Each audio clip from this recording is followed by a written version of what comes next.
Bushmite News, Fiona Elphenbein reporting. Evening everyone, this is Fiona Elphenbein at Bushmite News. Before we begin, don't forget to like, subscribe, ring that little bell and tell your mates we're the only news channel brave enough to report stories we may or may not have made up ourselves.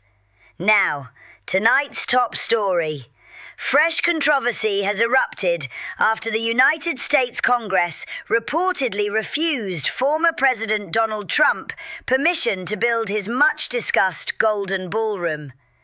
Mr. Trump, never one to take no for an answer, has allegedly announced plans to construct the magnificent golden structure on land once owned by his late grandmother in Scotland. Unfortunately, there's a slight problem. The house of former Scottish MP George Galloway happens to be sitting right on top of the proposed site. According to sources, and by sources I mean a bloke in a pub, Mr. Trump has declared the property fair game. Things appear to be escalating.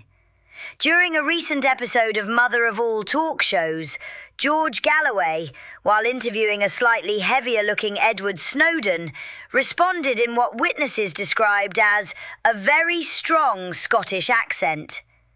"There are horses for courses, and Donald, you're no horse." What exactly that means remains unclear.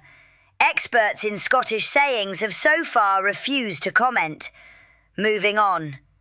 The price of exported British topsoil has surged to more than £120 per metric tonne, causing concern among environmental campaigners. Several environmental activists, described by local newspapers as professional complainers, warn that if Britain continues exporting topsoil and manure at the current rate, vast sections of Wales and much of Salisbury Plain could simply disappear. Some fear that even Stonehenge itself may eventually require planning permission to remain standing. Meanwhile, archaeologist Mike Parker Pearson, who looked like he was in desperate need of a shave and perhaps a warm shower, has once again claimed that he has fully decoded the mysteries of Stonehenge.